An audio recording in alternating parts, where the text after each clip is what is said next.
podcast you're about to hear is true. The names have not been changed to protect the innocent, the guilty, or anyone else. If you're interested in the same type of discussion related to organized crime that you hear in the traditional media, stop listening now. If you're interested in thinking differently or learning something, turn up the volume on your computer, smartphone, or mobile device. This is The Racket Report.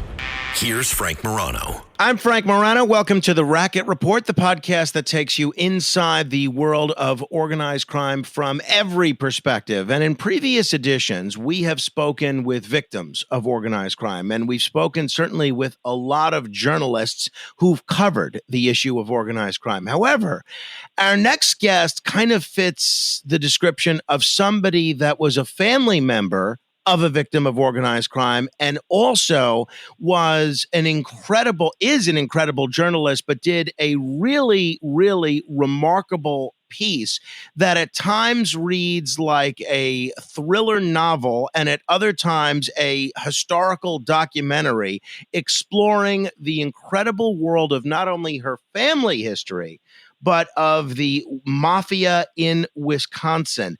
I'll tell you, of all the stories related to the mafia that I've read recently, I don't think any have stayed with me and kept me as riveted as the one written by Mary Spicuzza.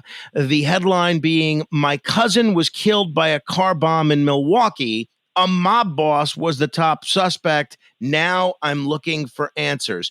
Very pleased to be joined by Mary Spicuzza, an investigative reporter for the Milwaukee Journal Sentinel. Mary, thanks so much for joining me.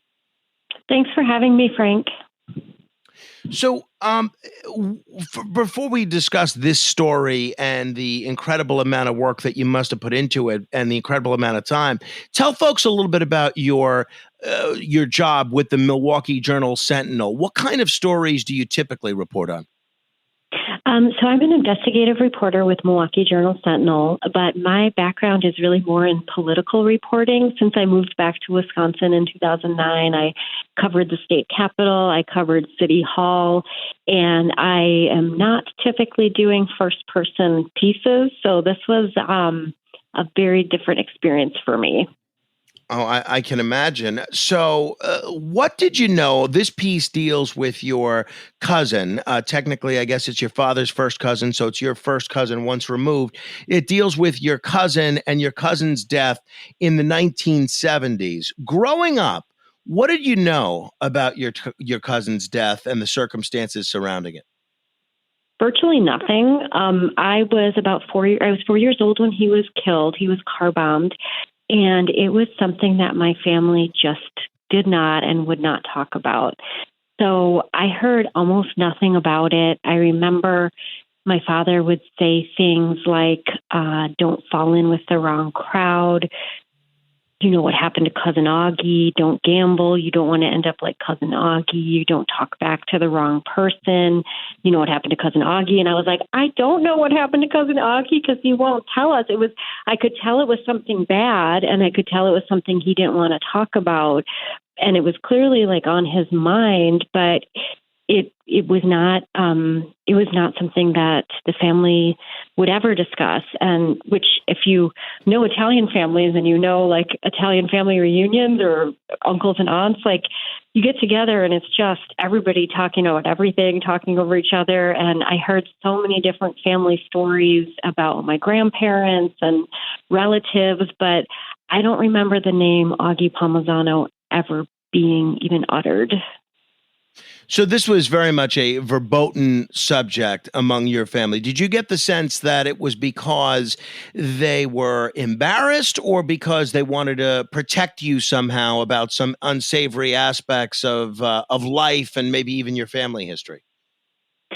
I think all of the above. I think that there was a desire to protect us, a lot of nervousness around organized crime and fear of you didn't want to say anything that might get you or your family hurt or killed. I think that there was a lot of just kind of shame, discomfort, sadness where you didn't want, like, people didn't want to think, oh, you're a bad family or you're somehow sketchy. And I think there was a lot of victim blaming that went on back then in the 70s when I was little of, well, if this bad thing happened to you, you must have asked for it or you must have done something to deserve it. And I think it was, I think some victim blaming. And I also think, I know my dad was extremely proud of his Italian heritage and his Sicilian heritage. And we all were raised with that pride. And I think there was also you don't want to perpetuate stereotypes that all Sicilians are in the mafia because they're obviously not, or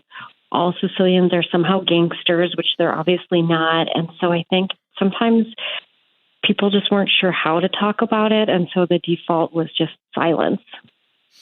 Well, that makes sense. I can certainly understand that from their perspective. So when did you make the decision to investigate your cousin Augie's death, and why did you make that decision?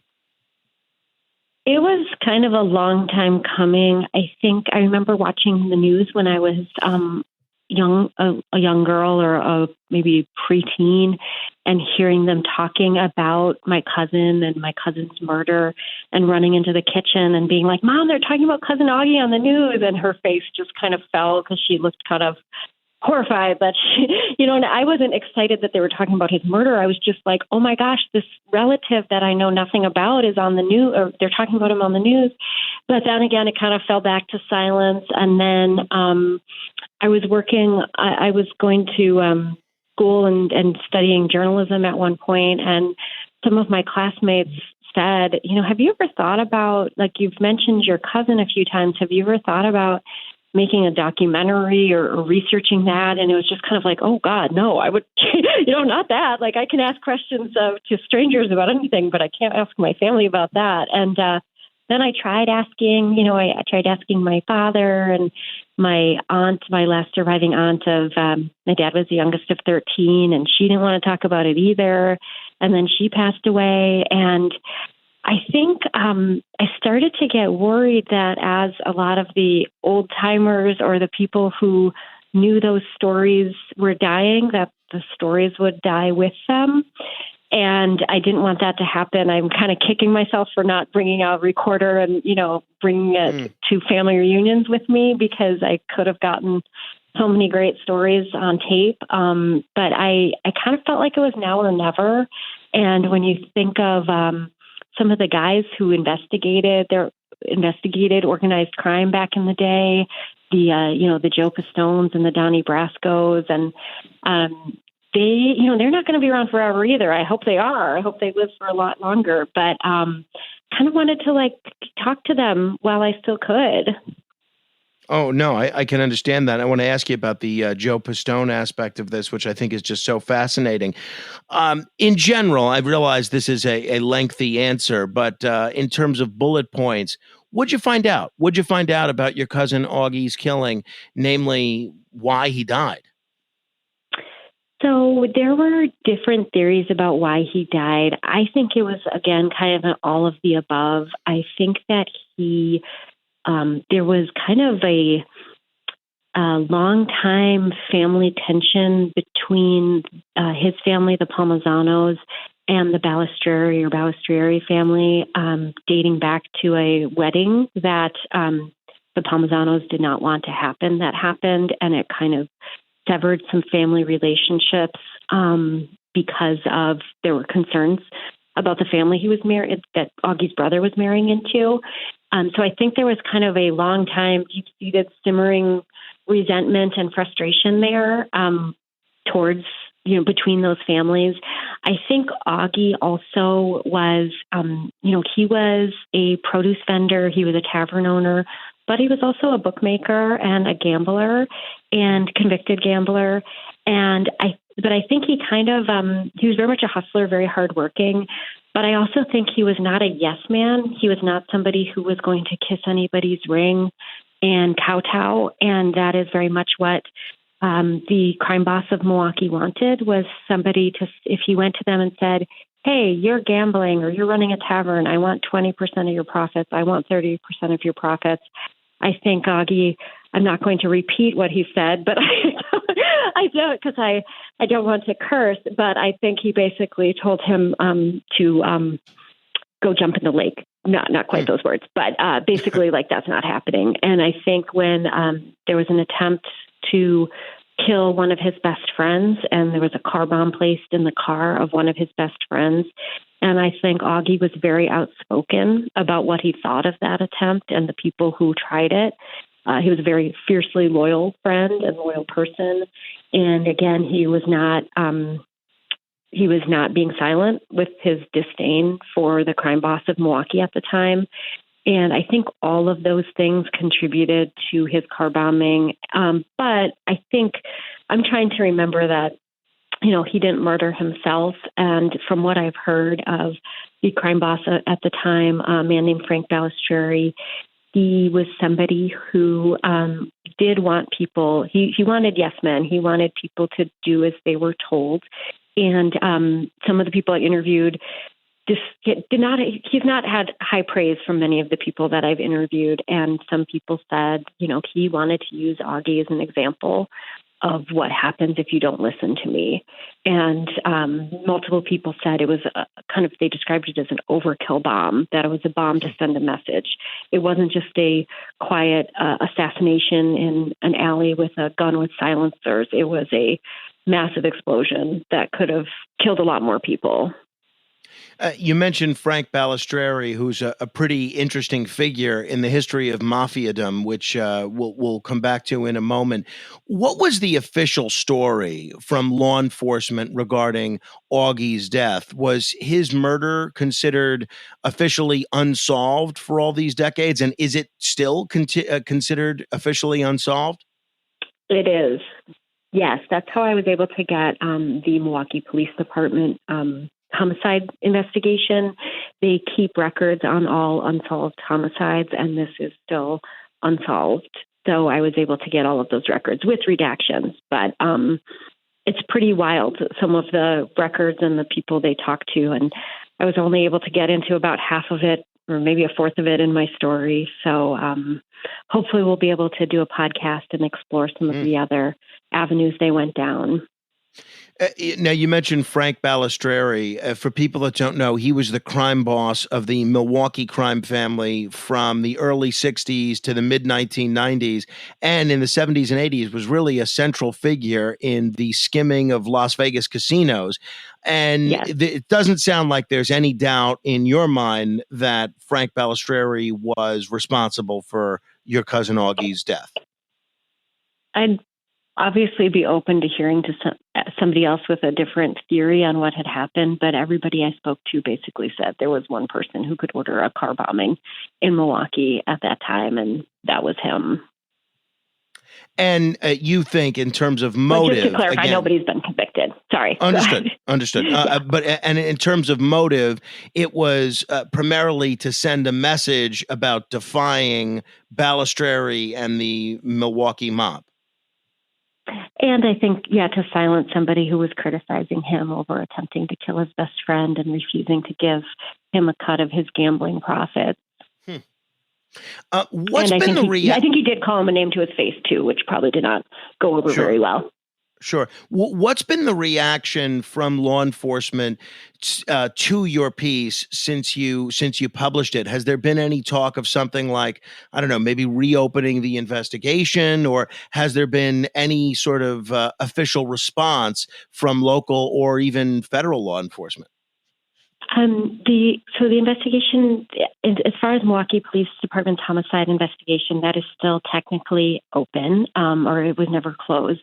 I have heard from quite a few former police officers, detectives, former FBI agents, who have all been very gracious and very kind with their feedback, and thankfully, all of them felt like I did a good job and was fair and captured their point of view accurately.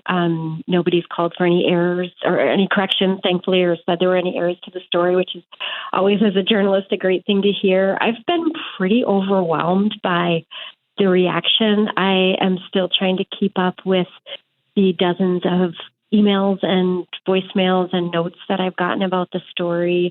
And some people have come forward with really just amazing stories about my cousin and what a generous person he was.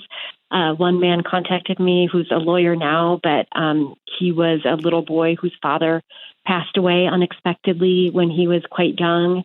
And he said that they weren't planning on having a Christmas because they were Greek, and it was kind of the year of mourning after, he died his father died right before Christmas.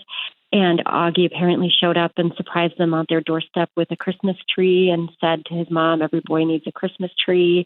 And I've heard from so many people with just tales of like incredible generosity from my cousin, which has been very heartwarming and also a relief, because I was worried, like, what if I print this and somebody comes to me saying he was like a really bad guy, actually. And I have not heard that at all. So it's been pretty overwhelming. And I am going to talk to a fairly large group of retired police officers coming up in the next few weeks. So I'm eager to talk to them. And I've interviewed some of them for the piece, but I was told that some of the others have even more stories. So I'm looking forward to that. That's wonderful. That's terrific. And that leads me to my next question is, what's been the reaction from your family from you're doing this piece and revealing what you've revealed here? So luckily, this was kind of what I was the most nervous about, is just how my family was going to respond. And there was some discomfort initially that I know one of my sisters was worried that it would be dangerous for me to write about this, or that something might happen to me or my family. I know that there was just some nervousness about how our family would be portrayed. And I am happy to say that I think all of my family is still talking to me, and I will still be having, Easter and Thanksgiving and Christmas and holidays with my family. And I've actually been able to connect with some cousins and family I hadn't met before, hadn't talked to before. So I'm hoping maybe instead of dividing us, maybe it'll help bring us together a bit. So it's been good. That's terrific. It's a relief.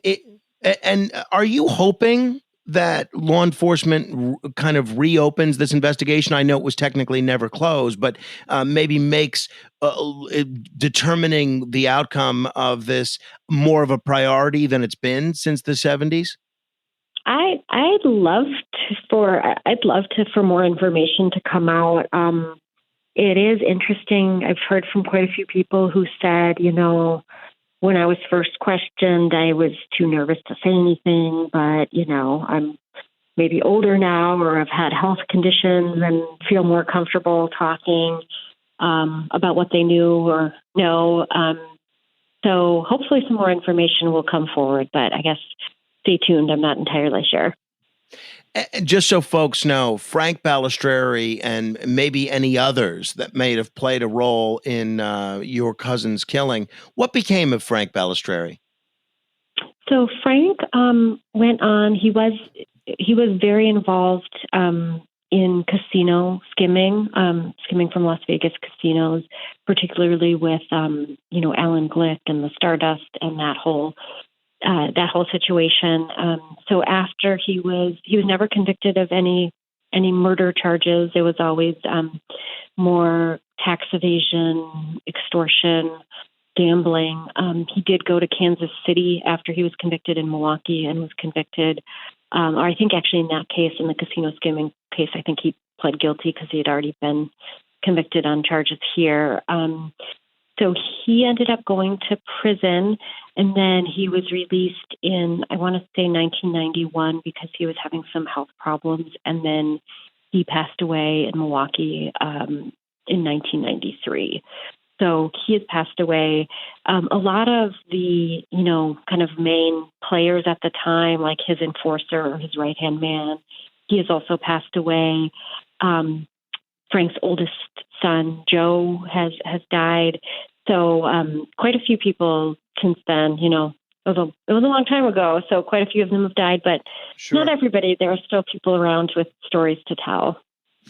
Did you follow, before you started working on this story, did you follow any sort of mob stuff in the Milwaukee area, or were you totally new to researching this?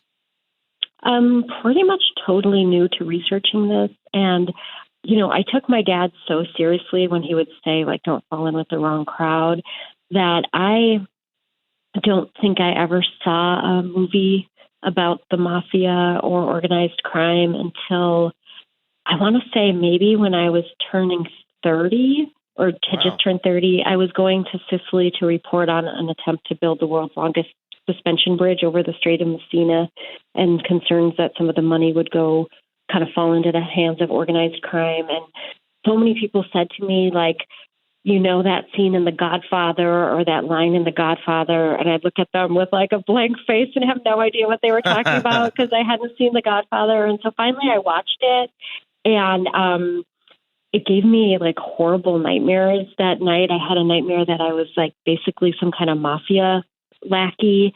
And I remember being on some boat, and it was basically like kill or be killed kind of thing.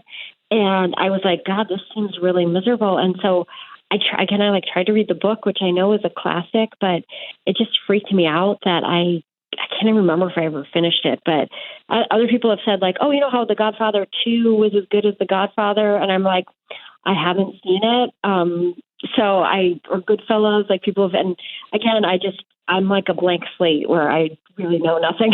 So it was a lot of catch up for me, because a lot of references, or people would say like, oh, if you ever went to Snuggs in the Shorecrest Hotel, which was owned by, not technically by Frank Ballister, it was like owned by his oldest son, Joe, but everyone considered it Frank's place or Ballister place. And people will talk to me about Snuggs, and I'm like, I never stepped foot in that place. I think my dad was about as law and order as you can get without actually being a cop. He was a guidance counselor and a wrestling coach and like a champion wrestler who's in like the Wrestling Hall of Fame. But he was very much about as law and order as you can get without actually having a badge. It would be my dad. No, I totally get that. It makes perfect sense. Speaking of movies, though, reading your piece here, and if people haven't read it, I've linked to it on my Facebook page. They can check it out, facebook.com/MoranoFan. It really does sound like something that would be in a movie. Have you had any offers or interest in making this story into a movie? Like a fictionalized account, or either. Yeah, I heard from a company that seems really great, and reached out to me about trying to develop a documentary, which I love documentaries, and I like the idea of staying true to who my cousin was and who my family is. It would be amazing to make it into a movie, assuming that like somebody wouldn't want to totally fictionalize it and turn my cousin into some like hitman killer or something, because he was not. But yeah, I think we'll see. There were some things where when people were telling me this in interviews, and particularly there was at one point where the FBI agents, these retired agents, are telling me about the night they broke into the Shorecrest Hotel to plant listening devices, and they had a female agent wearing an earpiece so she could get updates on foot traffic or people coming by, pretending to make out with a male agent who was as they were trying to cut a key to break into the Shorecrest, and they had decided to go in through the door on this major thoroughfare because they thought if they went in through another door, it would draw more attention from any kind of security guards. So they're pretending to make out, like have a drunken makeout session. And then as soon as somebody would walk by, then they go back to trying to pick the lock, and then they go in and, get into the basement and drill up through, I think they said 18 inches of concrete, and place the microphone under the carpet.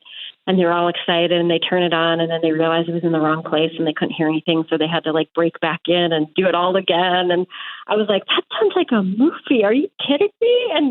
And these are guys where I'm like, gosh, you are they're retirees who are now getting ready for golf. But at the time I was like, you guys were badasses. Like, this was impressive. So I did think like, gosh, that could be a movie, but, well, I guess stay tuned on that one too.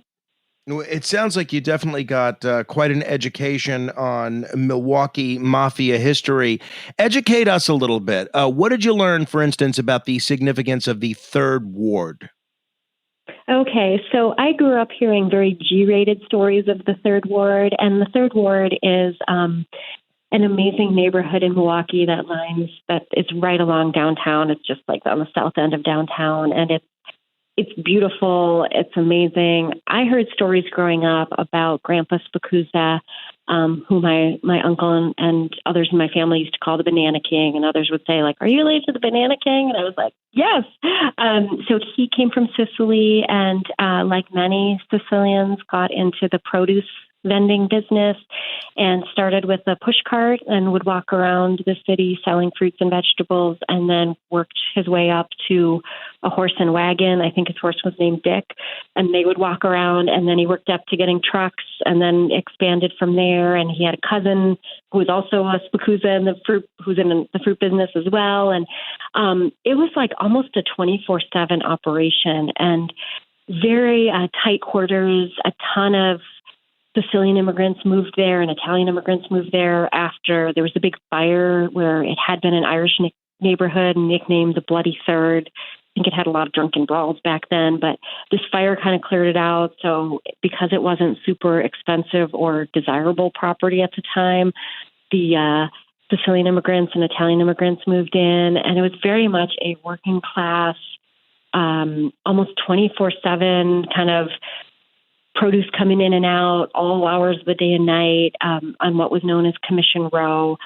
But it used to be pretty gritty. And I think my dad kind of left that out. He would tell me like the G-rated version about cleaning helping out at his dad's business. And my great uncle, Francesco Spicuzza, was an impressionist painter who would paint and kind of painted some scenes of the Third Ward and the lakefront in Milwaukee. And so I heard like all of the really good, wholesome stories about it. I did not hear about like the gambling and the bookmaking and kind of the probably seedier establishments. And I did not hear stories about my cousin's tavern, for example, which apparently had great drinks and great food and great Italian sausages and fish fry on Friday nights, but also some gambling and bookmaking and horse like betting on horses. And my dad left that part out originally. But now if you come, the Third Ward is more boutiques, craft cocktails, rooftop patios, really nice condos if you have enough money to afford one. I do not, I don't think, but it's like a very desirable kind of, I guess some might call it bougie neighborhood. So it's a different ballgame. I think if my grandparents were still alive and took a walk through the Third Ward, they would not recognize it anymore. But it's kind of a magical place. I love walking around there. You mentioned that the nickname Commission Row. What's Commission Row, and why is it called Commission Row? So Commission Row, it's actually Broadway, but it was called Commission Row because a lot of the commission houses lined Commission Row, where the produce vendors were kind of packed into one area. And they would basically get fruit and vegetable deliveries and then unload them, load them back up onto their, push carts or horse and wagons or then trucks and deliver them around the city and around Wisconsin to restaurants, grocery stores. And so essentially that's kind of like the heart of the produce business in Milwaukee at the time. So a lot of old Italian and Sicilian families have stories about the Third Ward and Commission Row. And I've been hearing a lot of those stories since the story published, which has been amazing. What was the influence of the mob in Milwaukee in the days when your cousin Augie was growing up and kind of making his way through the ranks, say the 40s, 50s, 60s? Was the mafia a powerful presence in Milwaukee at that time? So I heard some earlier stories. My dad was like an older dad, and he and Augie were both born in 1928. And I don't think there was, from what I've heard, some of the earlier stories were more about what my aunts and uncles and dad would call the Black Hand. So the Black Hand was more kind of early extortionists, or they would like send threat letters, like if you don't give us X amount of money, we're going to burn your house down or burn your business down or burn your house down or hurt your family. Sometimes they would carry through on those threats, but sometimes they wouldn't. And I don't think they were as well. This was all kind of like a new thing to me, but I don't get the sense they were as organized back in like the teens, 20s as they were when it got to be more the Frank Balistreri era, where it seemed to be a much more like defined hierarchy of who was the boss, who was the enforcer. But there were some interesting stories about the Black Hand from when they were very young. And although we did not talk about Augie, there was a story that my family would tell about one of our relatives who was nicknamed the Black Crow. And she was apparently not to be messed with and was maybe not the nicest lady, but pretty fierce. She sounds pretty fierce to me. I kind of want to meet her if she was still alive. She apparently, like the Black Hand, supposedly threatened her husband and said, like, basically, if you don't pay a protection tax, well, I don't know, kill you. So supposedly the Black Crow took a butcher knife and went to a card game with like the head, or the Black Hand was playing like a Black Hand card game, and apparently burst in and was waving her butcher knife and said, if any of you mess with my husband again, and like bit down on the knife. And the way my aunts told it, like, they thought she was nuts, but they never messed with her husband again. And then they kind of laughed. And I was like, okay, that's awesome. Like, I don't know if that's true. That's going to be hard for me to fact check, but like, I want to believe it's true because I think that's like amazing.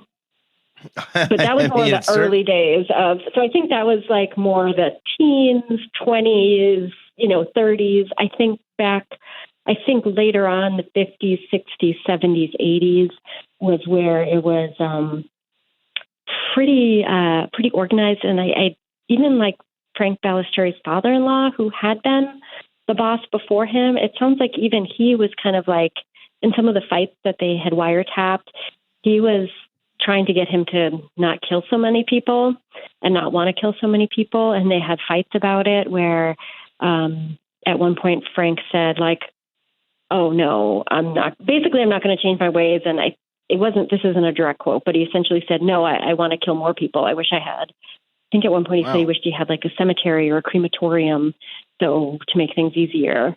But that's a paraphrase from some articles that my colleagues wrote in the 80s. What became of Augie's 4 children, who I guess would all be your second cousins? Oh gosh. So they, from one of his sons, who was mentioned in the piece, his oldest son unfortunately passed away, and I never got a chance to meet him, which makes me very sad because it sounds like I've heard from some people who knew him that he was just a wonderful person. And very hardworking. I think all of Augie's sons, or all of Augie's children have, from what I understand, gone on to be very successful, wonderful people. And hopefully we'll have some family reunions and get to hang out again and kind of get everybody together. The one downside of having a huge Italian family or a huge Sicilian family, it's a great thing, but it's tough to have a family reunion with everybody because like you'd have to almost rent out like a really large hall. We've had some where I think we had 100 people and it was just like maybe first and second cousins on the Spicuzza side.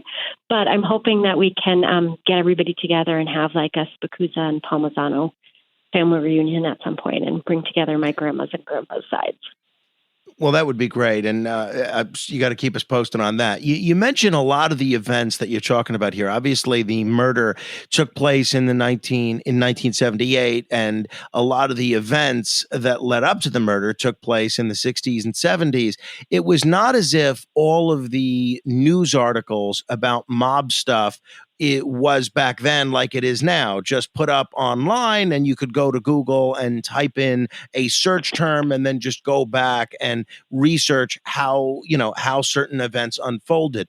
Tell folks a little bit about how you do research for a story like this that largely was regional rather than national. So it's not as if all of the New York Times stories about Frank Balistreri and your cousin were digitized. How do you do research about events that took place in a pre-internet era?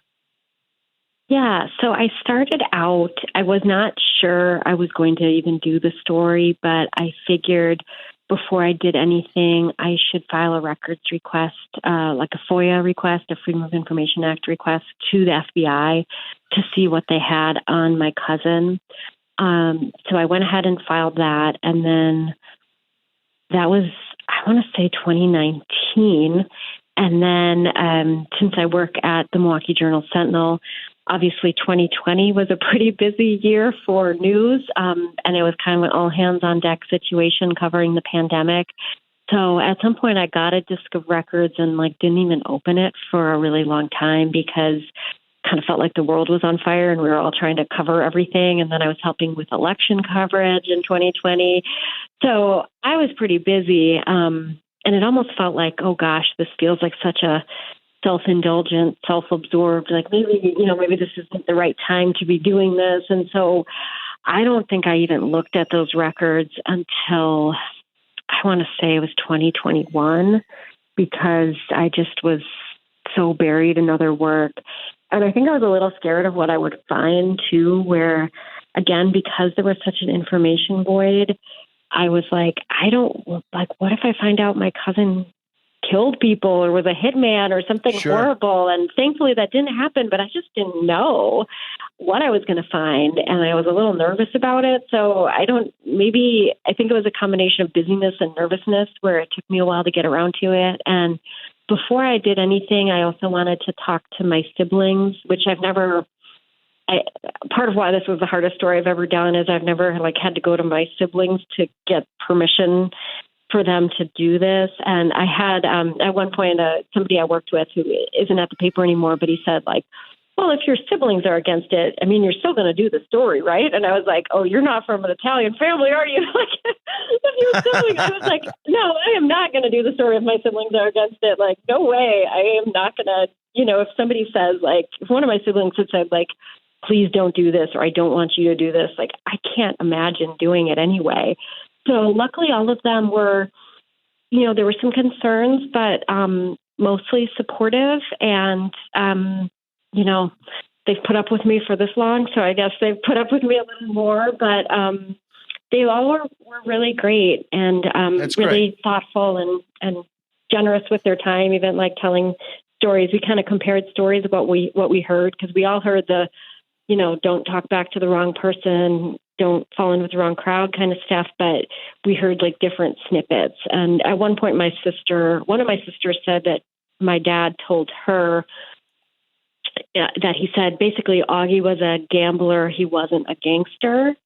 And I'm like, oh, I wish my dad had told me, I wish he told me that because I was thinking what if he is a gangster, Right, sure. Again, I think maybe our understanding of gambling has changed a bit. It was front page news when he got busted for gambling back in the 60s, 70s, I want to say, 60s and 70s, I want to say. And now it's if everybody who gambled got car bombed in Milwaukee, we would be a much smaller city because the amount of, no, honestly, you're right. It's totally mainstream. Hey, you mentioned Joe Pistone earlier. Yeah. Folks may be familiar with Joe Pistone from the movie Donnie Brasco. Really an incredible story of how he, as an undercover agent, infiltrated the Bonanno crime family, and it led to a number of prominent arrests and prosecutions. Joe Pistone is still alive to this day, still talks about a lot of mafia-related issues. What did Joe Pistone have to do with the Milwaukee mob and Frank Balistreri and any of the incidents that you explored? It's crazy. I didn't know. I knew of Joe Pistone, Donnie Brasco. I didn't realize he had worked in Milwaukee because I knew so little about the mafia until one of my coworkers was like, he was here. And it wasn't in the movie, but if you read his book about his book about Donnie Brasco and his undercover work, a bunch of it's about Milwaukee and Frank Balistreri. And I had no idea. So I immediately went and got the book and am reading it. And he mentions my cousin. He writes about Frank Balistreri. He writes about his work here. And I was like, I got to talk to this guy. But basically, he came to Milwaukee in the 1970s. He was here in 1978, the year my cousin was killed. And the part of the reason was he was so successful when it came to his work infiltrating organized crime, the Cosa Nostra, the mafia, whatever you want to call it, that he started getting kind of sent around the country to help other undercover agents trying to build cases in their areas. So there was an agent here, Gail Cobb. He went by Ty, and apparently, by all accounts, an amazing agent. But he was having a bit of trouble getting traction with his investigation, and he was posing as Tony Conti, a new vending machine company owner, and he wasn't really getting anywhere. Or he didn't think he was getting anywhere. So they sent in Joe, and Joe kind of, the way he talks about it, he starts like laying a trap kind of, where he started kind of floating Milwaukee and kind of dropping hints about this to Lefty, his close associate in New York, and start mentioning, oh, this guy, I have this friend, in Milwaukee, he wants to trying to get into vending machines. And he writes, it is like a scene out of a movie. He writes how Lefty, they're eating, and Lefty slams down his fork and is like, "Where'd you say your friend was?" And Joe's like, "Milwaukee." And he's like, "Milwaukee, they're crazy out there. They'll kill you. They'll bomb you. Like, tell your friend to get out of that city." And that's not a direct quote, but he basically was like, "Oh, they're not messing around, Milwaukee. They're vicious. They're tied to Chicago." And so Joe was like, "Well, why don't I go try to help him out?" So Lefty's like, well, they tried to kind of form a marriage between crime families with New York and Milwaukee. So Joe came here as an undercover agent to help Ty build his case, and was extremely successful at infiltrating the crime family here, to the point where he was offered a job by Frank to kind of run gambling operations for, I think it was the fall football season of 1978. And there were some comments made to Joe and his fellow undercover agent, Ty Cobb, who was posing as Tony Conti, that ended up being used in some of those federal criminal trials, including one led by a very determined prosecutor here, John Franke, where Ty heard Frank Balistrieri say of my cousin that he was arrogant and called him a name to his face and now can't find his skin. And Joe also heard, he also heard Frank talking about stool pigeons and how you can tell who's a stool pigeon because they have a remote starter in their car, and was kind of making cracks about my cousin's murder. And apparently the other undercover agent got a remote starter after my cousin was killed because he was so nervous about it, and was very concerned that Frank was going to realize he had a remote starter in his car, which it sounds like he never did. But wow. Obviously this was, as you alluded to, the first real deep dive you did into any stories about the mob and its incredible history in Milwaukee. Did you find this piqued your interest a little bit? Could you see yourself doing other stories about the mob and mob history in Milwaukee that don't necessarily involve family members of yours? Maybe. I this one really kept me up at night, and I was pretty stressed. I think it was partly the family connection, and partly just not sure how my siblings and other family members were going to respond. I definitely I'm really proud of the work that I've done on it. I think maybe it's a long way of saying maybe. I think for me, I was always very uncomfortable the way organized crime sometimes gets glamorized as like, oh, these are men of honor and they only kill people who have it coming. And they're kind of these Robin Hoods and looking out for Sicilians. And that just wasn't my experience. In my mind, I was like, no, a lot of their victims were Italians and Sicilians, and it didn't seem very honorable to blow somebody up who was trying to go to work in the morning. And so I think maybe, but I would want to make sure it's not like a kind of glamorizing or anything that's making them sound like total heroes. Oh, no, absolutely. And Yeah. lastly, I know because you didn't see a mob movie until your later years, you're probably far from a mob movie expert. But I'm curious for people that are interested in learning more about the world of the Milwaukee mob. There have been so many movies made about New York crime families, the Vegas mob, even Detroit, and events surrounding Jimmy Hoffa. In your research or in your conversations with people, did you get any good recommendations for a movie about the Milwaukee mob? Because I'll be honest, I don't know that I know of one. I'm curious if you do. I know some documentaries have been made. I think there was just one that aired, although I think that was more like on Al Capone and mentioning that he liked to get away to Wisconsin to relax or something. But I know some documentaries have been made that I've been wanting to check out. I can't think of any like blockbuster type movie about Milwaukee, and I don't know if that's because Milwaukee wasn't as famous as Chicago or New York when it came to organized crime, or because we're kind of seen as flyover country sometimes, where we're not the East Coast and we're not the West Coast. And I remember being in New York and people would say to me like, "Oh, you're from Minnesota, right?" And I'd say, "No, Milwaukee."